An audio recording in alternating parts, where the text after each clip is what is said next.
Bonjour à tous et à toutes et re-bienvenue à un nouvel épisode du balado des Québécois en NCAA. Puis cette semaine, on parle avec le joueur de ligne défensive de l'Université de Lafayette, Olivier Camerlin. Olivier, comment ça va? Ça va bien, Olivier, toi? Ça va super bien, merci. Écoute, merci beaucoup de venir au balado. J'en sais ton parcours. Je trouve que tu as un parcours super intéressant. Je trouvais ça super important qu'on en parle pour ça, te quitte. Puis je vais commencer, regarde, on va commencer bien simple, te quitte tout ça. D'où est venu ton amour pour le football? En gros, pour te faire ça simple, moi, quand j'étais un enfant, je me bagarrais. OK. Je me prenais dans la... Tu sais, j'étais au primaire, j'avais des problèmes avec certains enfants. Donc, j'étais un joueur de hockey. Puis je me suis fait recommander par une personne au service de garde qui coachait les barons à Saint-Bruno. OK. Elle me dit « Hey, tu devrais jouer au football. » Pourquoi pas? Moi, le football, j'avais mes parents étaient les Patriotes quand je grandissais, les Patriotes et les Bears. Okay. Je dis, pourquoi pas, tu sais? So, je finis mon primaire, je m'en vais au secondaire. Puis, première journée, j'arrive au CCL. Puis, ils disent, c'était dans un gymnase, là, puis c'était la première année à Coach Pontbriand. Okay. Qui dit, hey, les corps arrière, allez à gauche, le reste allait à droite. Moi, j'avais jamais joué au football. Moi, le corps arrière, je connaissais Tom Brady, je faisais jouer corps arrière. Là, je me lève, je m'en vais à gauche, là, il y en avait comme, on est peut-être 5. Je dis, parfait, on va commencer. Il dit, hey, vous avez déjà joué carrière avant? Tous les gars avaient déjà joué au football civil. Oh, OK. Ils avaient tous déjà lancé une balle, autre qu'avec leur père. Fait que là, je suis là, je lance une balle, hey, ça a m'a pris 20 minutes. Okay. Ils m'ont envoyé de l'autre côté. Fait que là, c'était dans une période où j'étais un petit peu grand, J'étais grand, mais j'étais pas vite, j'étais pas coordonné, j'ai pris une poussée de croissance, là. Fait que j'étais pas assez vite pour jouer receveur, j'avais pas les mains pour jouer tight end. En gros, ils m'ont mis sur la ligne défensive. OK. Et regarde, on sait pas ce qu'on va faire avec toi, on me met sur la ligne défensive. Fait que je suis rentré chez nous, j'ai braillé. Oh, ça c'est pas le fun par contre. J'avais aucune idée. Fait que j'ai commencé à regarder, puis quand moi je commençais à jouer, c'était le temps de J.J. Watt. Au Texan. Oui. Ah, 3 temps, il était bon là, il était bon, il dominait la ligue, peu importe lui, il dominait. Fait que là, moi j'ai vraiment commencé à regarder lui, à former ma game autour de lui. T'sais, moi, c'était vraiment lui que je regardais. Donc, à partir de là, c'est l'histoire writes itself, là, dans le sens que j'ai joué ligne défensive toute ma vie, puis même encore aujourd'hui, je joue ligne défensive. Puis là, ben, justement, tu as fait ton parcours au Québec, tu es allé à Charlemagne, tu as été joueur étoile Division 1, puis après ça, ben, tu as fait un transfert à McAllen. Okay? Plusieurs Québécois vont justement du côté des prep schools en tant que tel. Pourquoi tu as choisi McAllen plus qu'une autre prep school aux États-Unis? En secondaire 3. Puis on avait une présentation, on s'est fait présenter par notre coach, toute l'équipe est dans une salle, on s'est fait présenter par notre coach, toutes les écoles qu'il y a au Tennessee. Puis dans le temps, Thomas Pilon, Kenzie Paul, ils étaient allés à McCauley, il y avait Woodbury, Forest, qui était up north, où que Armel est allé. On avait Baylor. Fait ils présentaient les campus, puis moi je me rappelle, ils présentaient les campus, j'avais vu McCauley, tu sais, puis c'était comme wow, c'était super de beau. Puis tu regardes, je sais pas si tu as vu les photos, mais il y a un lac quand tu rentres sur le campus. Ok, non, j'avais pas vu. Il y a un gros lac, c'est le lac sur le campus. Tu rentres, il y a un gros lac, terrain de foot, c'est insane, là, c'est comme un rêve. Moi je me rappelle, j'ai vu ça le soir même, je suis allé voir ma mère. Ok. J'ai dit, maman, je veux aller au Tennessee. Fait que là, je me suis fait rire dans ma face. J'avoue que tu lances ça à ta mère. Ouais, je vais aller au Tennessee. Je vais aller à McCauley. Puis là, ma mère, tu sais, on arrive encore à ce jour, là. C'est drôle, mais elle me dit, regarde, là. J'étais pas bon au football dans le temps, là. J'étais vraiment pas rien de fou, là. J'arrive à ma mère, hey, maman, moi, un joueur de football below average, hey, j'aimerais ça aller jouer de l'autre côté de la frontière, j'aimerais ça t'investir tout ce temps-là, puis cet argent-là dans moi, c'est apprécié. Fait que là, c'était un non. Secondaire 4, COVID. Oui. On n'a pas joué toute l'année. Puis ça, c'était comme un déclic pour moi. C'était comme wow. C'était la première fois, c'était la première année en 3-4 ans que j'avais pas eu de football. J'avais pas fait de sport. Je m'entraînais, puis j'avais pas fait de sport d'équipe pendant l'année. OK. Tu sais, je jouais plus au hockey parce qu'il y avait des conflits de temps. Puis moi, j'ai joué à la crosse quand je grandissais, fait que j'ai déjà arrêté ça. Fait que là, j'ai vraiment, tu sais, j'avais plein tout ce temps-là. Puis là, dans ma tête, ça a comme cliqué, puis j'étais une motivation tu sais, de tous les jours, aller au gym, aller m'entraîner, aller sur le terrain, perfectionner ce que moi, j'ai besoin de perfectionner. On arrive au secondaire 5, là, on a enfin notre saison. Puis, premier jeu, j'ai un sac du corps. Premier jeu, j'ai un sac du corps. Comment bien commencer l'année? Comment très bien commencer. Puis cette game-là, je finis avec 3 sacs du corps. OK, d'accord. Là, pour cette partie-là, mais tu sais, en même temps, c'est comme. Moi, j'étais là, j'étais dans le lab, j'étais en train de travailler sur mes moves, j'étais en train de travailler sur. J'ai bâti mon arsenal, mais j'ai jamais tiré personne encore, là. Tu comprends? Il fallait que j'étais sur le terrain, puis j'ai fait ce que j'avais. Puis je suis comme, OK, là, ça fait du sens. Fait que là, on continuait. Saison est allée, les gars de McCauley, Lou Daniels, McCauley est descendu, venir nous voir encore, présenter. J'ai vraiment aimé ce que j'ai vu, tu sais. Pour moi, McCauley, c'était une école, c'était all boys school. Fait que pour moi, c'était moins de distraction. C'était une école que les Canadiens avaient déjà prouvé qu'ils pouvaient jouer là-bas, puis qui était ouvert à prendre des Canadiens. Était ouvert à prendre des Canadiens, puis c'était non seulement ça, mais c'était une culture où que les joueurs dans l'équipe avaient déjà joué avec des Canadiens. Donc, c'est pas quelque chose de nouveau. Parce que veux pas, tu veux pas être le gars qui arrive, tu sais, hey, you're the Canadian that took this American guy's spot. Tu vas pas être l'intrus un peu. Ouais, c'est ça. Fait, pour moi, c'était comme, hey, regarde, je vais aller à ce. Pour moi, ça a déjà été fait. It's been done, it's been shown to have been done. Puis je vais avoir des Canadiens autour de moi là-bas. On a fini quoi, genre 15 Canadiens, mais McCauley, quand mon année, là, tu sais, avec. Pas mon année seulement, mais avec l'année en dessous, puis l'année above, là, c'était extrêmement le fun, là. Donc, pour moi, McCauley, c'était un no-brainer. Puis là, après ça, t'as fini, t'as McCauley, puis là, t'as décidé d'aller vers Lafayette. Pourquoi t'as choisi Lafayette plus qu'une autre université exactement? C'est intéressant parce que Lafayette, à vrai dire, je savais pas c'était quoi. Avant que je me fasse recruter par eux, j'avais jamais entendu parler de Lafayette. To be honest with you, je suis allé à Vanderbilt, faire un camp à Vanderbilt, à Nashville, pour me faire recruter par Vanderbilt. Puis c'était un méga camp. Puis je suis ressorti de là avec pas une offre de Vanderbilt, mais une offre de Princeton puis de Lafayette. OK. Wow! Fait que là, c'était comme OK. Commencé à regarder à l'école. Il y avait un coach, le D-line coach dans le temps, c'était Coach Wilkins, que j'adorais. Sa mentalité, là. Le D-line group était le groupe qui travaillait le plus fort en pratique. À tous les jours, puis c'était pas juste lui qui le disait, là, c'était su et connu que les D-line travaillaient plus fort que tout le monde. Puis moi, j'étais attiré vers ça. Donc je regardais Lafayette, tu sais. Puis j'étais allé visiter l'été, Lafayette avec mes parents. Puis le campus, c'est de la vieille brique rouge, c'est super de beau. C'est un petit paradis, là, tu sais. Il n'y a rien à chialer, là. C'est une institution historique, c'est un campus historique. C'est une école qui est prestigieuse. On parle des mini-Ivies, prestigieuses. Et pour moi, c'était vraiment entre ça puis Princeton. OK. Puis tu sais, pour moi, Princeton, la seule affaire, c'était les Ivy League, je sais pas si c'est, mais c'est 8 games par saison, c'est pas de playoff. Les pratiques, c'est moins de contact. Tout pour conserver, pour aider le joueur à être en meilleure santé. Ça, c'est les règles du Ivy League, ça. OK, non, ça, je savais pas ça. Fait pour moi, c'était moins de football, c'était comme OK. Puis ils peuvent pas donner du scholarship non plus. Ivy League pour le sport. Ce qui résulte à faire absolument, ils vont donner comme 2 scholarships de leadership, un scholarship de persévérance, whatever. Puis c'est comme ça, c'est comme un package de scholarship. Fait que pour moi, c'était comme, regarde, j'avais plus d'options que ces deux-là, mais ça l'a narrow down à ces 2 écoles-là. C'était comme, regarde, j'ai soit un paquet j'ai un package de scholarship que je sais pas encore ça va me payer tout, puis je suis pas sûr de comment ils vont me patenter ça. Puis j'ai moins de football, ou j'ai mais une éducation qui est hors norme là, à Princeton, une des meilleures écoles au monde.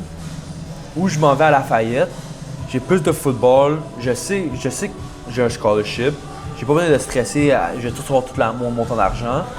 Puis plus que ça, Lafayette, c'est une très bonne école académique.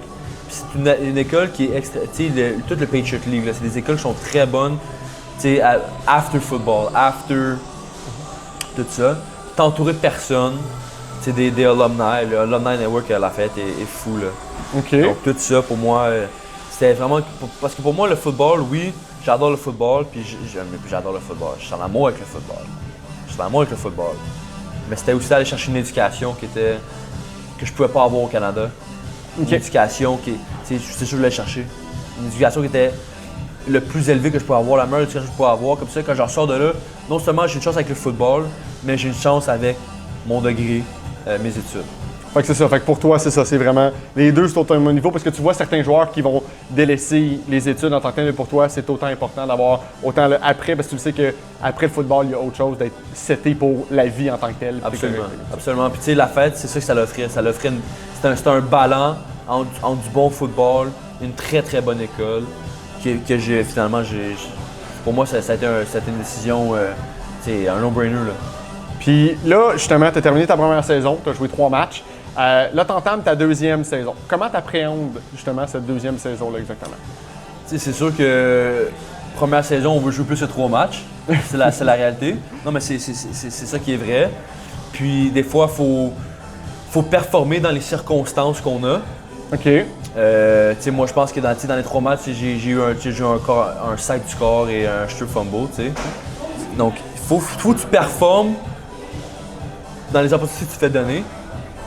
Donc, quand je me suis donné plus d'opportunités pendant ce spring ball, j'ai performé, j'ai continué à performer, puis j'ai continué à m'améliorer là-dedans.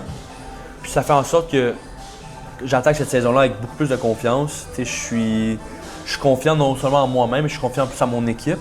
Je connais les gars, on a vécu un off-season ensemble. Tout ça, ça fait une grosse différence, ça te rapproche des gars. T'sais. Fait que ça, je suis extrêmement excité. Oui, puis ben là justement, tu fais partie d'une grande partie de Québécois qui sont du côté de la frontière. Là, bien évidemment, l'année passée, vous étiez 43. Là, cette année, le chiffre n'est pas encore exact. On n'a pas de répertoire en tant que tel grossi, mais bien évidemment, alors, ça risque de grandir encore cette année ou de rester le même. De voir qu'il y a autant de Québécois maintenant qui vont jouer en NCAA en division 1, même en division 2, 3, à quel point c'est valorisant d'avoir autant qui font le même parcours que toi? J'en parlais plus tôt, c'est une expérience qui est unique. Puis des fois, c'est dur d'en parler à des personnes, mais quand tu as du monde qui vit ça avec toi, puis non seulement c'est le fun d'en parler avec eux, mais ça aide toi-même à te comprendre ta situation. Tu regardes autour, tu as du monde qui vit ça avec toi. Puis plus que ça, moi, je suis juste tellement fier de tous ces gars-là. Même les gars qui vont pas aux States, là. Je connais les sacrifices qu'il faut mettre pour aller jouer aux États-Unis. Je connais le temps, l'effort, tout ce que tu dois laisser en arrière de toi pour prendre ce step-là en avant. C'est pas facile, puis des fois, c'est glamorisé des fois les États-Unis, mais il y a beaucoup de sacrifices qui ont été faits. Puis moi, de voir que d'autres gars font ça, vraiment, je suis fier de eux, man. C'est vraiment le fun. Là. Puis ben là, tu parlais justement de sacrifices. D'aller aux États-Unis, ça amène beaucoup. Puis justement, la NCAA a un cahier de charge quand même très élevé sur ce que tu dois avoir pour aller de l'autre côté. À quel point vous êtes au courant de tout ce que tu as à savoir, que ce soit des crédits, que ce soit tous les critères d'éligibilité, à quel point vous êtes au courant de tout ça? Je dirais, pour moi, ça a été un processus. Je l'apprenais quand je le faisais. Okay. Quand j'étais au high school, on avait ce qu'on appelle le NCAA Eligibility Center, qui était en gros une liste de critères qu'il fallait que tu remplisses. Pour moi, ça a été affreux parce que, et je suis convaincu pour d'autres Québécois, ça a été affreux parce qu'il faut que tu ailles chercher dans tes records, dans des bulletins canadiens. OK. Pour whatever, là, pour peu importe quel critère, il faut prouver que tu as été à une école un certain nombre de temps. Mais faut que tu fasses tout traduire ça, comme il y a beaucoup de. À chaque fois, c'est une étape de plus, une étape de plus. Fait vraiment, tu vas avec le flow, puis tu le fais, il faut que tu fasses ça, ok, tu fais ça, faut que tu fasses ça, tu fais. C'est juste, ça l'arrête jamais, ça finit plus d'arrêter, tu sais. Puis on est chanceux, là, moi je suis chanceux maintenant dans notre organisation à la fête, on a quelqu'un qui nous aide avec ça, qui va nous guider là-dedans, qui va nous dire, hey, regarde, qui passe une check, hey, regarde, toi, faut que tu fasses ça, faut que tu aies une clause de plus, faut que tes notes augmentent, tout ça. Fait que tout ce kit-là, le monde autour de nous qui nous aide avec ça. Puis ben, tu penses que ce serait important d'avoir quelqu'un justement qui soit là-dedans pour pouvoir vous aider? Parce que tu sais, veut pas, c'est ça, il y a tellement de critères, fait que d'être un peu plus au courant, ça permettait peut-être, parce qu'il y en a que, ben bon, ils ont tout le talent du monde, mais ils respectent pas les critères, fait qu'ils n'ont pas la chance d'aller de l'autre côté. Absolument. Moi, je pense que sais, un service comme ça, là, juste quelqu'un qui s'y connaît, quelqu'un qui est capable de. Moi, je pense que quelqu'un qui l'a déjà fait, ça serait une bonne aide. OK. Juste parce que c'est tellement des moyens. J'ai pas le mot, là, mais c'est des unconventional ways. OK, oui, ben c'est tellement différent. Oui, puis c'est comme j'ai dû envoyer des emails comme à ma directrice de Collège Charlemagne qui, elle, m'a redirigé vers un. Tu sais, c'est tellement. D'un, c'est unique à soi-même. C'est du cas par cas. Mais oui, je pense que ça aiderait beaucoup de jeunes. Tu sais, même pas juste les jeunes, les parents aussi, parce que c'est compliqué pour les parents, ça va être compliqué pour les jeunes. Là. Puis c'est très compliqué. Puis la réalité, c'est que c'est tout en anglais. Puis il y en a beaucoup que l'anglais, peut-être qu'eux, ils parlent, leurs parents ne parlent pas l'anglais nécessairement super bien. Donc, puis tu as des pages, puis des pages, puis des pages. Faut que c'est ça l'affaire. Fait que oui, ça serait très utile d'avoir quelqu'un qui est là, qui pourrait t'aider, qui pourrait te guider là-dedans. Tu sais, quelqu'un qui l'a fait. Puis ben, justement, là, tu parlais de l'anglais, que des fois, il y en a bien évidemment certains qui sont peut-être un peu moins fluides avec la langue. Toi, ça a été difficile de t'habituer à passer de où est-ce qu'on parle anglais-français ici au Québec à c'est 100% anglais, puis tu parles un mot de français? Pas mal, la plupart du monde ne vont pas comprendre ce que tu vas dire. Je te dirais que pour moi, c'est la plus grosse transition. Là. Quand je suis allé à McCaldy, on avait d'autres Québécois. OK, moi, la façon dont je l'explique, là, c'est que je me couchais puis je vivais avec des Québécois. Je me couchais le soir, les derniers mots que je disais, c'était en français. Okay. Les premiers mots que je disais quand je me réveillais, c'était en français. Tu réalises pas à quel point ça a un impact sur ton. Ça fait ça toute ta vie. Tu sais, bonne nuit, bon matin, c'est toute ta vie. Quand tu passes de bonne nuit, bon matin à good morning, good night, tu réalises pas, mais ça joue, ça a un impact, ça joue un jeu. Puis, je lisais là-dessus, là, j'allais sur un petit. Non, mais vas-y, oui, vas-y. Mais je lisais là-dessus, là, puis. Il y en a beaucoup, là, quand tu apprends une langue, tu apprends la langue dans le contexte dans lequel tu vis, et non seulement ça, tu apprends dans le contexte dans lequel tu vis, mais que toi, tu es mentalement. OK. Fait que des fois, tu sais, comme ta personne, va être développée dans ton environnement. Donc, ton anglais, quand tu parles en anglais, pas que tu raisonnes différemment que si tu parlais en français. Comme, c'est pas rien de fou, là, mais c'est des petites choses. Tu vas raisonner en français d'une certaine façon, puis tu poses la même question en anglais, puis tu raisonnes d'une autre façon parce que la personne que tu étais quand tu as appris l'anglais n'est pas la même personne que tu étais quand tu apprends le français. En effet. Donc c'est très. Pour moi, c'était plutôt facile, la transition. Okay. Moi, j'ai grandi, je parlais français dans ma maison tout le temps, mais mes parents travaillaient dans des domaines anglophones, anglo-francophones. Puis pour eux, ils savaient l'importance, ils connaissaient l'importance de l'anglais au niveau business, au niveau du travail. Donc moi j'ai écouté la télé en anglais quand je grandissais, les cartoons, les émissions, donc ça m'a aidé. Je dirais que maintenant que je suis à Lafayette, là il n'y a plus de Québécois, là. Il n'y a plus personne, je suis vraiment le seul qui parle en français. Je sais que mon français, vraiment, il est devenu moins bon. C'est triste. Non, mais parce que c'est sûr que t'es un peu moins dans tes pantoufles, on va dire. Fait que tu sais, de pas en avoir, c'est ça, là, t'es comme vraiment dans un milieu anglophone complètement. Fait que t'as pas vraiment personne avec qui tu peux parler en français non plus. Tu sais, pour moi, c'est drôle, mais moi, je fais un double majeur, économie et français. OK, wow! J'ai étudié le français, OK. Juste parce que on peut rire, là, c'est facile, mais il y a une beauté dans le français, puis il y a une importance dans le français que moi personnellement, je veux rester avec le français. Puis le meilleur moyen pour moi en ce moment de rester en connexion avec le français, autre que le parler, c'est d'aller l'étudier. Mais je trouve ça vraiment intéressant de faire un major en français aux États-Unis puis d'apprendre. Mais d'avoir la base que tu as, que ta langue première, c'est le français, ça doit quand même t'aider énormément, même si je sais que, dépendant, la langue française, c'est quand même très compliqué. J'écris mieux en anglais, hein? OK. Même grammaire, là. Oh, oui. La grammaire en français, jamais. Oui, je sais, c'est horrible. Je te parle par expérience que quelqu'un qui a de la difficulté en français. Ça, je sais que c'est très extensif puis que les règles grammaticales en anglais, c'est beaucoup plus facile. Mais tu sais, pour toi, ça doit vraiment avoir un step-up de faire, tu sais, j'ai une bonne base, fait qu'avec les gens, quand tu vas être là, tu peux quand même te retrouver un peu plus facilement. Absolument. Puis ce qui devient intéressant à l'université aussi, c'est que c'est plus le français. Quand on dit majeur en français, là, c'est pas nécessairement apprendre le français pour apprendre le français. C'est des personnes qui parlent déjà français. On analyse, on va aller regarder la littérature française. Moi, pour mon premier semestre, j'avais un cours sur la francophonie. OK. Très intéressant. Autant au Québec que les pays africains.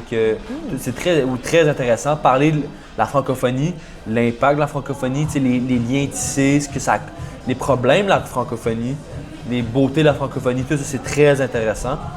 Donc, moi, oui, étudier le français, l'écrire plus, rester avec, mais d'autres, tu sais, comme lire du français, des concepts francophones, des concepts français.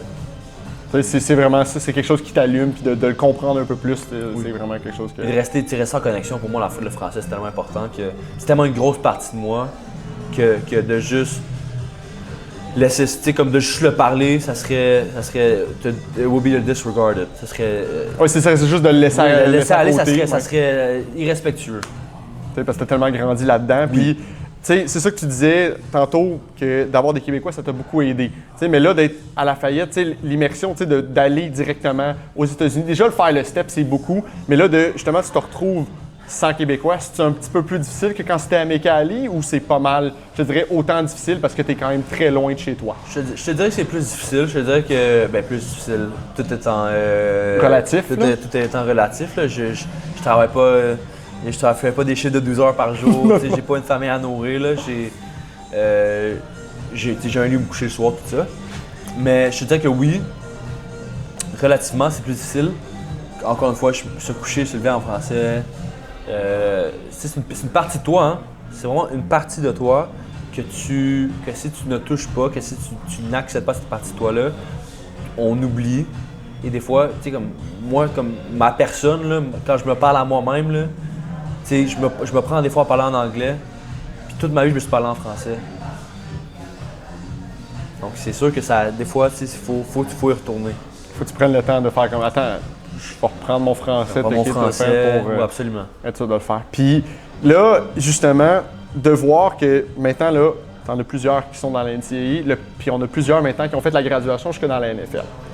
De voir que des Mathieu Bergeron, des Laurent Duvernay-Tardif, Benjamin Saint-Just, qui ont pavé le chemin, à quel point pour vous autres maintenant de le voir, de faire « Hey, eux, ils l'ont fait, là, nous autres, le chemin pavé, on peut le faire. » À quel point c'est valorisant? C'est très inspirant. Ouais. C'est extrêmement inspirant parce qu'eux, ils l'ont fait dans des temps où tu n'avais pas les médias sociaux pour te faire voir comme ça. Eux, ils l'ont fait dans moi, je pense, des circonstances plus dures que les nôtres. Nous, avoir la visibilité, là, il y a des gars qui se font voir, qui se font reconnaître pour d'autres choses autres que le football, et ça bénéficie de leur football. OK. Comment j'essaie de dire ça? C'est comme Antoine Deslauriers, là. Oui. Tu fais les nouvelles, super, Oui. tout le monde en parle, tu sais. Puis moi, je suis très bon joueur de football, là. Moi, je l'ai vu jouer au Maraudeur, je l'ai vu jouer à Raven Gap. Comme très bon joueur de football, excellent joueur de football. Mais est-ce qu'il a joué à Syracuse? Non. Ouais, non. Mais il se fait voir, il y a un nom, il y a une présence. Et la réalité, c'est que quand tu as une présence comme ça, tu te fais voir par des scouts, tu te fais voir par le... Tu comprends? Oui, c'est ça, c'est que ça amène autre chose. Ça amène autre chose. Fait que tu peux faire... Tu sais, il y a cet aspect-là aussi qui est différent dans ce sens-là. Mais je pense que ça rend ça plus facile pour nous, dans un sens. Donc, de voir des gars qui l'ont fait comme ça, c'est sûr, c'est inspirant. Puis, justement, là, tu parlais d'aller chercher du exposure, d'aller chercher un peu plus. Tu parlais aussi que on en a parlé avant, mais c'est une business, le football. Puis, justement, m'amène à parler du NIL. À quel point ça a changé l'image du football aux États-Unis exactement? À quel point ça?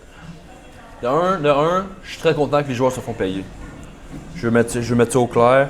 Je pense que le NIL, c'est une bonne chose pour les joueurs collégiales.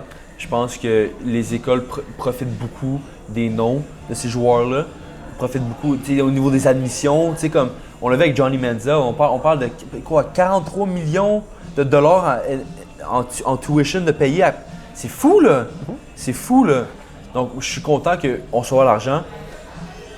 Cela étant dit, ça crée... ça fait en sorte que ça peut juger, ça peut cacher le jugement de certains joueurs où on priorise une place où il y a plus d'argent, short term, au-dessus d'une école, d'une institution qui, au long terme, va te rapporter plus. Tu sais, comme, la bonne chose, c'est nous, les Canadiens, le NIL, ça ne nous affecte pas. OK. Parce qu'on ne se fait pas payer. OK, c'est tout ça, je ne savais pas ça. À cause de notre visa. À cause de votre visa, donc vous n'êtes pas payé, peu importe. Vous avez votre scholarship, mais vous n'êtes pas payé. On ne peut pas recevoir d'argent. En tout cas, OK. s'il y a une méthode, laissez-moi savoir. D'accord, mais C'est une OK. méthode, Tu vois, laissez-moi c'est savoir. ça, je savais pas. Je pensais que même à ça, que le NIL, tout joueur universitaire était payé. Fait que, OK. Mais ça, c'est des legs, c'est des federal laws, c'est des Des règles lois fédérales, c'est des lois fédérales parce que on est Canadien sur un terrain américain. Donc faire de l'argent, c'est avec notre visa qui est étudiant, ça marche pas. OK.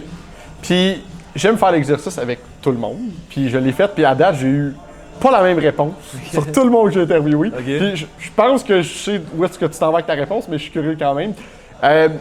La question que je posais, c'est de savoir, de un, quelle est ton équipe de la NFL préférée si tu en as une? Et de deux, quelle est l'équipe, ça peut être la même, bien évidemment, que tu penses que tes qualités seraient, tu sais, ça serait tu fitterais le plus dans cette équipe-là, exactement? Mon équipe préférée, c'est les Texans. OK. Bon, Les ben, encore là, Texans. encore là, on a une autre réponse différente. C'est les J'adore. J.J. Watt. JJ Watt. Je vais pas être un fan des Patriots. OK, oups, non. OK, je vais me cacher tout de suite. Je vais pas, mais c'est rien, comme ça, c'est rien. Mes parents ont été fans, mais ma famille c'est fan des Patriots, mais moi, je suis Texan. All the way. H-Town. Si je pourrais jouer pour une équipe. Ouais. Ça, c'est intéressant. Je te dirais. Peut-être les Broncos. Ils ont une très bonne D-line, les Broncos. Oui, mais ils ont une très bonne défensive aussi, là.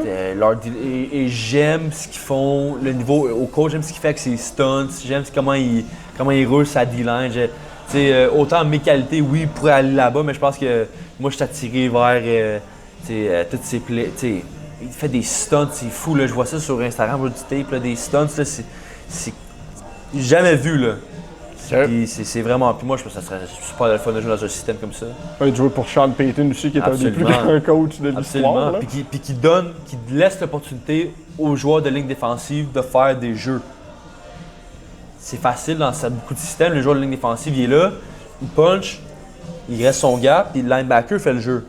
Jouer dans un système où que le joueur de ligne défensive a l'opportunité de se fait donner la permission de faire des jeux, je pense que c'est le meilleur fit pour moi.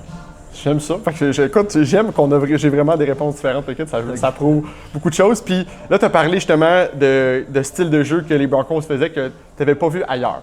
Qui m'amène à quel point, quand toi, tu as fait le saut aux États-Unis, c'est quoi le plus gros gap entre le football ici puis le football là-bas? Parce que tout le monde a donné certains points, mais je suis curieux d'avoir ton point de vue par rapport à ça. Le plus gros point, puis je pense que tout le monde, c'est la vitesse. Juste la vitesse de jeu. Ouais.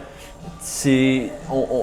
On parle d'un. Mais c'est juste par ratio. Là. On parle d'un pool de gens beaucoup plus élevé aux États-Unis, beaucoup plus d'athlètes qu'on peut piquer, on peut venir chercher. Donc ça fait en sorte que même au high school, c'est compétitif. Là. Les gars qui se font couper au secondaire, là, on voit pas ça au Québec. Là. Mon Dieu, OK, On ouais. voit pas ça au Québec, là, du monde se faire couper au secondaire pour le football. Puis c'est une bonne chose, là, moi. Oui, Tout oui. le monde devrait jouer. Là. Mais quand tu as tellement de personnes qui veulent jouer au football, surtout au Tennessee, dans une culture, c'est Jésus puis c'est le football. Là. C'est comme. Ça devient très compétitif, ça a des très bons athlètes. Personnellement, surtout au Tennessee, je suis la grosseur, les gars. OK. Juste, surtout sur la ligne offensive. Moi, je les appelle les cornbread fed. OK. Son of a gun, mon gars, sont tous bas. C'est des gros country, là, grosses barbes, là, juste gros, là, comme des. La puberté, ils l'ont eu très tôt. Je pense. Moi, je me rappelle, mon premier scrimmage au Tennessee, Ouais. je suis convaincu que le gars contre qui j'ai joué, il y avait un kid. OK. Puis je dis même pas ça parce qu'il non seulement il avait une barbe, puis. Non. Mais il est allé voir un son. Il y avait un gars dans ses bras après, tu sais, comme. Après le scrimmage, OK. Fait que c'est juste, c'est différent. C'est différent. Puis je pense qu'il avait 19 ans aussi, là. Wow, ok, ouais, non, mais c'est drôle parce que Bradley, ça qu'il m'avait dit, tout il disait, ça m'a impressionné, il dit d'avoir, il dit, un gars d'avoir, t'arrives au high school là-bas, en prep school, le gars il fait 6 pieds 5, 300 livres, il dit, t'as pas ça dans ta classe de secondaire 3, là. Non. Puis j'étais comme, T'as ok. pas ça. Non, c'est ça, c'est comme. Même moi, je suis pas petit, là. Non, Moi, t'es très grand, là. Moi, je suis 6'6", 275. Je suis arrivé là-bas, j'étais 6'6", peut-être 230, là. Mais, ouf. Les gars que je me voyais, on en avait un guard, il s'appelait EJ. Ok. À McCauley. Merci Dieu qui jouait pour moi. Parce qu'il devait faire 420 livres. Ok. 420 livres. Il doit faire 6 pieds 1. 420 livres, juste. Il doit être large comme ça, man. Ok, wow. Balèze, là. Puis c'était notre pulling guard en plus. Fait que quand je me suis mangé première vidéo pratique, je me mange, bang, j'ai revolé 2 verges, là. Je commençais à manger, je voulais plus me faire pousser comme ça. Ok, ouais, fait que vraiment, c'est autant c'est la carrure, c'est la vitesse, c'est. Le terrain plus petit. Oui, aussi, bien évidemment. Mais tu sais, je pense une autre affaire dans la vitesse, je trouve qu'au Canada, au Québec, les gars courent pas du track. Les gars vont pas faire d'autres sports. Puis ça, pour moi, ça a été la plus grosse affaire que McCauley m'a donnée. Autre que un bagage de technique pour, obviously, mais McCauley m'a donné l'opportunité de. Moi, j'ai fait 3 sports à McCauley. Ben, justement, tu es allé dans ce que j'allais te demander parce Ouais. que c'est ça que j'ai appris, c'est qu'il y en a plusieurs de vous autres qui en font un autre Ouais. sport. Fait que tu as fait 3 sports à Moi, McCauley. moi, je jouais au football à McCauley. Ouais. Je faisais de la lutte pendant l'hiver. Puis Ok. lancer du poids pendant le printemps. Wow. Ok. Lancer du poids, je le faisais parce que les workouts, les lifts, c'était les plus durs. Parce qu'il faut être super fort. Je faisais la lutte parce que la lutte, quand tu as un line-in, les hand fights, juste la position de corps, le corps, bouger, tout ça. Puis pour moi, c'est ça, tous ces aspects-là de tous ces autres sports m'ont aidé dans mon football. Puis je pense que la statistique, c'est comme 98% des joueurs NFL ont joué 2 sports ou plus au high school. Oh, wow. Ok. 98%, là. C'est prouvé scientifiquement que les athlètes qui performent, qui font plus de sport, performent mieux dans leur sport général, mais pas premier. Là. Non, oui, le sport qui se pratique. Ouais, Ok. le sport commun. Ouais. Wow, ok, je pensais pas que c'était à ce point-là. Ouais, là. 98%, là, c'est comme les numbers don't lie. Là. Tu veux pas être un joueur de football, tu veux être un athlète. Ok. Les joueurs de football sont juste des joueurs de football. Là. Oui, ils sont bons, là, mais à un moment donné, tu atteins un certain niveau où tu as ta technique, tu sais faire tes reads, mais il faut que tu sois un athlète. Puis pour être un athlète, il faut que tu fasses du sport, puis il faut que tu fasses d'autres sports, il faut que tu sortes de ta zone de confort. La lutte, exemple A, pour moi, la lutte, c'était jamais de la vie. C'est comme la lutte au Québec, là, y a-tu même des programmes de lutte au Québec? Il n'y a pas de temps. C'est vrai que nous autres ici au Québec, c'est que les gens vont vraiment faire un sport, ça va être ça, mais je pense pas non qu'il y a un programme de lutte. Il n'y a ici. pas comme. Puis tu sais, j'ai à ma mère, je faisais de la lutte, elle a dit WWE. Ouais, j'avoue que. Tu sais, comme. Oui. Fait que. Non, c'est ça. Je pense que si les gars, surtout au Québec, dans leur off-season, à place de juste lift puis faire du football, faisaient un autre sport, ça allait améliorer leur game beaucoup plus de ce qu'ils pensent. OK. Fait que c'est une façon de se démarquer encore plus. Ça va être, OK, tu fais le football quand tu es de la saison, mais après ça, tu pratiques autre chose pour pouvoir donner ce step-up-là. C'est comme le chemin pour partir puis le faire. Les receveurs, là, il n'y a aucune raison pourquoi un receveur ne devrait pas courir du track au secondaire, dans ta jeunesse, quand ton corps peut tellement faire n'importe comme. Tu peux bang up ton corps comme tu veux, tu vas être correct. Tu vas être correct. Va courir, va faire cette activité-là, parce que ça va pay off quand tu vas jouer un samedi soir. Tu vas être là, tu vas être là, tu vas hey, I feel good now. Je suis plus rapide. Je travaille sur mon start dans mon track. Hey, je travaille sur mon punch quand je lançais le poids. Hey, je travaille sur mes mains quand je faisais de la lutte. Toutes ces affaires-là, ça s'accumule. Tu te crées un sac à outils en tant qu'athlète, pas juste en tant que joueur de football. Puis après ça, ça te sert peu importe à vie parce que là, tu es capable d'aller chercher des capacités. Absolument. Puis, là, justement, avec ton parcours, y a-t-il des messages que tu aurais pour les jeunes? Tu sais, que ce soit un ou plusieurs pour leur dire que ce soit, tu sais, pour une chose en particulier, pour eux qui veulent faire le même parcours que toi, puis qui ont ce rêve-là, qui te voient, qui te regardent, sont comme « Hey, je veux être comme Olivier, moi. » Priorise ta santé mentale. OK? Je sais que c'est pas. C'est comme un petit peu pas tabou, là, mais c'est pas. Se l'est encore un peu, se l'est moins, mais beaucoup moins. Oui, Se l'est beaucoup en moins, effet. puis on fait. Puis il faut reconnaître ça, qu'on fait des pas, fait des énormes pas vers une meilleure compréhension de la santé mentale, surtout au niveau du football. Mais oui, il faut que tu prennes soin de ton mental. Tu vas faire beaucoup de sacrifices, surtout si tu veux te rendre au niveau collégial. Faut que tu sacrifies beaucoup. Faut que tu sacrifies un samedi soir avec tes boys. Faut que tu sacrifies une soirée au bar. Faut que tu sacrifies une blonde peut-être. Tu sais, il va falloir que tu sacrifies ton sport, le monde autour de toi. Il va falloir que tu laisses ta famille. Tu sais, comme exemple, laisser ta famille ici, puis toi tu t'en vas dans un autre pays faire ce que tu as à faire. Tu te mets un challenge, puis tu te mets de la pression. Puis des fois, il faut juste que tu prennes un pas de recul. Puis faut que tu réalises que peu importe où tu es, là, the younger self, le plus jeune de toi, là, serait fier de toi, même si la personne que tu es en ce moment n'est pas la personne que tu pensais être. OK. C'est vraiment des belles paroles, pour vrai. Je trouve ça beau. Puis, quand on parle de santé mentale, j'avoue que c'est très important parce que longuement dans le football ou même dans le sport en tant que tel, c'était mal, puis dans la société, c'était mal vu. Tandis que là, maintenant, les gens là, réalisent de plus en plus que faut en parler, c'est important de te quitter. Puis ça t'aide en tant que tel parce que tu peux pas garder plein de choses en dedans. Il faut que tu puisses en parler, puis c'est correct de pas bien aller. Puis justement, de côté de vous autres, d'aller de l'autre côté, c'est autant, oui, tu joues au football tout le long, tu es loin de ta famille, de tes amis, de tout.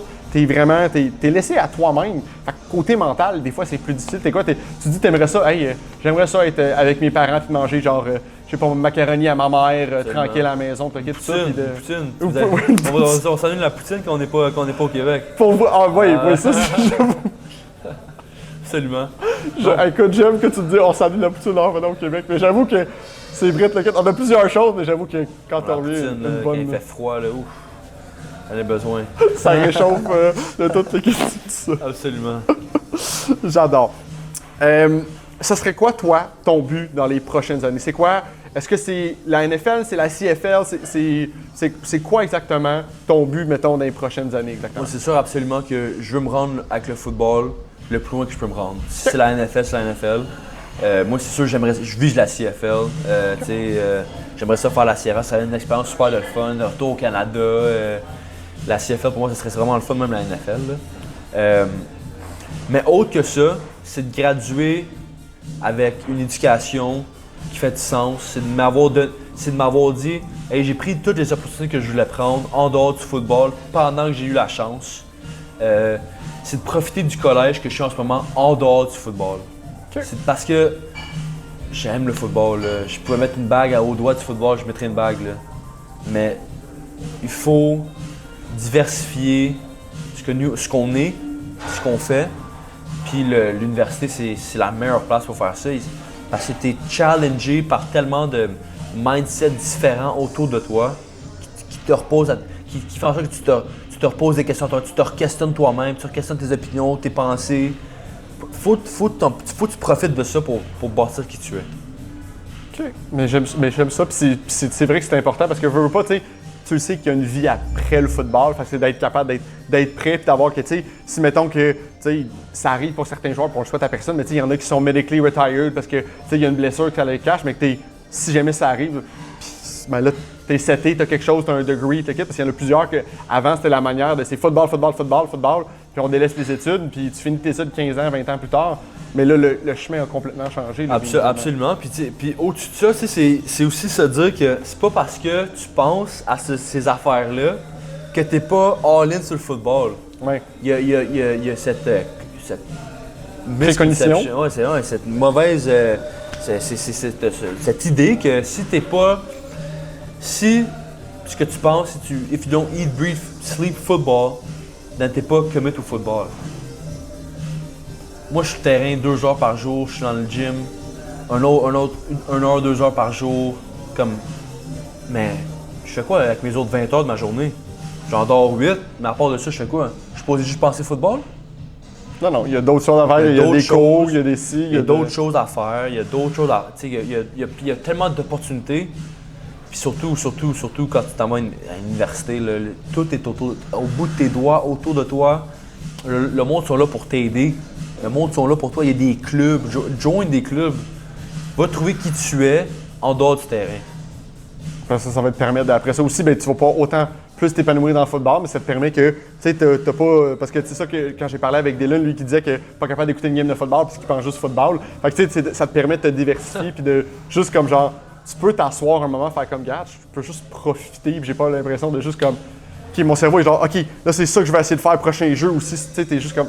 C'est plus facile dit qu'à faire. Oui, bien même moi, évidemment. je me prends, là, quand j'ai une mauvaise pratique, je suis sur mon cas pendant une couple de jours. Là. Même moi, ça m'arrive, ça arrive à, je sais pas, ça arrive à tout le monde. Là. Puis ça va arriver quand tu es passionné à ce point-là de n'importe quoi. Que ce soit football ou whatever. Là. Surtout au football où que ta performance, c'est toi. Là. Des fois, faut réaliser qu'on va avoir des mauvaises journées. À la place de se bâcher, on va juste avoir une meilleure journée demain. Oui, de se donner des objectifs, mais de pas trop rendre ça grand et faire dire, regarde, c'est correct, ça arrive, tu sais, comme tout humain. Demain est un autre jour, on restart, puis let's go, puis on est capable Puis quand tu te trouves en dehors du football, tu deviens un meilleur joueur de football en tant que tel. Moi, je te dis, le meilleur sentiment, puis c'est pour ça que je joue au football, honnêtement, le meilleur feeling de tous les temps. Je veux dire, j'ai pas encore eu mon kid, là, j'ai pas encore eu d'enfant, là, mais le meilleur feeling tout le temps, c'est que t'es sur le terrain de football, là, puis c'est pacté autour de toi, mais c'est silencieux. OK. Les stades là, sont remplis, là, puis tu reçois ton call, puis tu fais, mais silence. C'est comme, il y a comme une c'est comme une paix là-dedans. C'est peaceful. Sur le terrain, t'as ton casque, t'es dans ton groove, tu fais ce que. Puis tu bouges, puis c'est comme. Tu restes. Tu penses même pas. Tu fais juste faire. Okay. Tu fais juste faire, puis. Le monde pourrait brûler autour de toi, là, puis t'es silencieux, puis t'es dans ta zone. Puis t'es calme. Calme. Il y a une beauté là-dedans. T'es calme dans le chaos, il y a une beauté là-dedans. Moi, je trouve que. C'est le meilleur feeling au football, c'est ça. Là. Mais regarde, tu vois, t'en parles, t'as un gros sourire d'enfant, à quel point t'aimes ça, puis c'est ça qu'on aime voir, c'est voir à quel point t'es passionné, t'es dévoué, puis c'est ça, puis c'est tellement le fun à voir, de genre, tu sais, quand quelqu'un t'aime quelque chose, t'es capable de le voir, tu vois dans la face d'autres personnes que genre, peu importe, il y a un sourire, puis il est juste heureux, puis des fois, c'est, tu sais, tu fais juste en parler, puis tu dis pas un mot, mais c'est juste ton visage le dit, parce que t'es juste comme, genre, tu te sens juste bien, puis c'est comme... Tu te mets dans le moment, t'es ah man, c'est vraiment... Le meilleur feeling. C'est vraiment la meilleure chose. Puis là, tu as touché sur quand tu arrives sur un terrain, il n'y a rien autour. Okay? Puis là, ben, je veux savoir la question, puis d'avoir la réponse en tant que telle. À quel point, quand tu es sur le terrain, tu attends le call de ton coach ou la personne qui est dans le huddle puis qui le donne? À quel point tu l'entends? Moi, c'est facile. Moi, je suis à la défense. Ouais. Fait que mon call, c'est un signe de main. OK. Mon call, c'est un signe de main. Quand il y a des audibles, comme on a comme les gars, les linebackers, peu importe, ils vont nous caller un call. Ça, tu l'entends. Mais, tu sais, des fois, il faut qu'ils viennent vers toi, il faut qu'ils tapent la hanche, dépendamment de la partie. Mais c'est vraiment comme. Tu bloques tes oreilles. Tu bloques tes oreilles, tu regardes la formation, fait que tu sais les calls, tout ça. Fait que je sais pas, il y a comme. C'est juste. Oui, tu l'entends, mais c'est comme. Ça rentre et ça sort de l'autre oreille. Tu le computes, là, mais tu y penses pas trop. Comme, tu fais juste le faire, tu fais juste faire. C'est comme une machine, t'es une machine de guerre, tu là-bas, t'es une machine de guerre. Puis moi j'ai une manette, puis je me contrôle. Puis là, tu bouges gauche-droite, c'est ça. Puis tu fais juste faire. Wow, OK. Ben, c'est ça, parce que je me dis, tu sais, t'entends. Quand t'as un gros stade, là, je m'excuse, mais t'es en bas, là, t'entends, c'est du bruit. Puis aux États-Unis, on s'entend qu'il y a des méchants gros stades, que c'est bruyant, ça n'a pas de bon sens. Quand sur le terrain, c'est. Je sais pas si c'est. Mais quand sur le terrain, moi, c'est comme une bulle. Comme c'est plus. Pour moi, ça, c'est toujours plus fort quand je suis sur le sideline. Là. Quand je suis sur le terrain, là, c'est comme une bulle. OK, mais, mais ce qui me fascine, c'est le déclic, à quel point tu vas dépasser la ligne pour sortir out of bounds, puis ça snap. C'est ça qui m'impressionne. Absolument. Puis c'est aussi le mindset que tu te mets quand tu vas jouer au football, tu arrêtes de prendre un snap, tu sais. Parce que c'est facile de se mettre super de hype puis de se craquer. Tu fais juste te craquer, mais si tu fais juste te craquer, là, à un moment donné, tu vas paniquer. Faut que tu sois calme. Faut que tu restes calme. Tout pour aller mal, faut que tu restes calme. OK, parce que c'est ça, parce que tu sais, veux pas, faut que tu sois alerte. Tu sais, oui, faut que tu entends le corps, mais faut que tu sois alerte parce que tu regardes, OK, tu sais, il change le jeu au bord, ben là, faut que tu te places, faut que tu te changes, tu sais. Fait que c'est pour ça que que même à ça, tu es dans ta bulle, tu es capable de rester concentré, focus, tout là-dessus, mais du moment que tu es sur le sideline, c'est là que tu fais comme, oh! OK, shit, là. Il y a vraiment du monde autour de nous, là. C'est vraiment ça. Puis, je suis curieux, je l'ai pas posé aux autres, mais je veux savoir, le plus gros stade que tu as joué, c'est lequel exactement? Je suis curieux. Le plus gros stade. Honnêtement, je pense que le Macaulay Baylor, on a joué dans le stade de Chattanooga, qui est la division 1 là-bas, là, puis ils l'ont rempli. Puis on devait avoir 20 000, 22 000. Ouais. Puis même cette année, là, mon Lafayette Lehigh, là, il devait avoir un bon 22 à 25 000. Tabarouette. OK, oui, c'est tu sais, parce que veux pas, moi j'ai vu tu sais, c'est quoi un match NFL dans un match pré-saison, mais tu sais, quand même l'ambiance. Fait que là, c'est plus que le Centre Bell, pacté, puis le monde, ça crie comme des débiles. Là. Ouais, c'est des gars à l'université, hein. C'est des gars qui étaient faits à l'université. un samedi en début d'après-midi. Fait que de ce que je comprends, l'ambiance NCAA, c'est 100 fois mieux que l'ambiance NFL. Oui.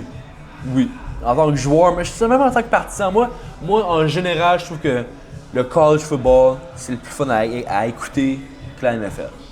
OK. Puis y a-t-il une raison en particulier? Oui, absolument. Oui, parce que t'as un gars, c'est sa 5e année, il sait qu'il va jamais jouer dans la ligue, qui fait un gros jeu, 4e quart, il reste 30, un gros plaqué sur 4th and 1 à 30 secondes du 4e quart pour gagner la game. Puis lui, il va être son fin pendant 15 minutes, puis next thing you know, tu vas jamais l'entendre parler. OK. Mais lui, c'est son plus gros moment de sa vie. Toi, tu peux voir ça, des gars, ils ont travaillé toute leur vie pour ça. Puis là, ils font le gros jeu. Ils font they do what they have to do. Puis, moi, je le sais parce que le feeling, que quand tu fais un jeu comme ça, le feeling c'est euphorique. Fait que tu te sens là-dedans. J'aime ça, mais tu vois, je m'attendais pas à ça comme réponse, mais j'adore de voir à quel point. Mais c'est vrai un peu parce que, tu sais, il y en a qui ont malheureusement pas la chance d'aller dans une ligue après ça, puis que, tu sais, c'est pas le fun, mais, tu sais, fait de voir après ça, parce qu'il y en a même dans le côté de la NFL qui se font couper puis qui font un match pré-saison, c'est terminé l'équipe, mais là, de voir, c'est ça comme si tu as un moment de fame, tu es capable de faire comme, hey, j'ai fait le gros jeu. J'ai fait le gros jeu. Merci. Puis là, t'as toute ta cohorte d'étudiants qui crient ton nom, man. Hey, come on, c'est parce que c'est dur à battre, là. Oui, non, j'avoue. Ben, je pense que c'est aussi ça, comme tu dis, c'est que, tu sais, veux pas, c'est du monde avec qui tu vas à l'école. Fait que, tu sais, t'as ce lien-là. Monte dans un stade que, tu sais, 3/4 du monde, tu les connais pas. Quand t'as ta famille, ton entourage, fine. Mais le plus gros du stade, tu connais pas en tout c'est qui, là. Puis eux, tu sais, comme, la réalité, c'est que ces gens-là, les fans de la NFL, là, t'as un fan avant toi, il va être un fan après toi. Tu sais, les gars sont à l'école, là. Il y en a beaucoup, là, surtout à la fête, ils n'ont jamais écouté du football, c'est pas leur game de football, ils viennent écouter. C'est le fun, là. C'est le fun de pouvoir présenter ça à des gars comme ça. Puis au Tennessee, ben, comme je t'ai dit, c'est une religion, là. Mais le football, peu importe, c'est une religion, c'est débile à quel point c'est ça, puis c'est. Vous le voyez tout le monde, c'est comme, oh my god, ok. C'est fou, ça donne le goût de jouer. C'est entièrement ça. Là, justement, pour que les gens puissent suivre ton parcours, c'est quoi les réseaux sociaux pour que les gens puissent suivre, te voir, tes highlights, n'importe quoi, tes stats, tout? Camerlin, Camerlain, 2i. Parfait. Pas en général, mais 2i sur Instagram. OK. Olivier Camerla 1 sur Twitter. That's about it, honestly. Si vous voulez voir mon highlight sur Twitter, sinon Olivier Camerlin en ligne, là, devrait show up sur Lafayette. On peut me suivre là. Parfait. Ben écoute, je te remercie énormément pour tout. C'était un plaisir. Je te souhaite le meilleur pour ta deuxième saison. Puis avec l'attitude que tu as, j'en doute même pas que tu vas en avoir une coupe de sac du corps, puis tu vas pouvoir avoir ton moment de fame l'année prochaine Merci. sans problème. Merci à t'inquiète toi de pas ça. m'avoir eu, c'est très apprécié. Ben, ça fait plaisir. Puis je veux prendre le temps aussi de remercier le Ciboire sur Notre-Dame-Ouest.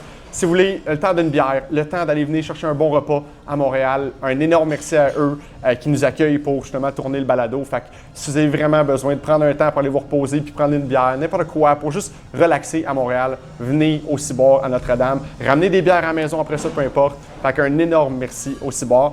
Et un gros merci à vous aussi à la maison. Et on se retrouve très bientôt dans un nouvel épisode des Québécois en NCAA. Allez, salut!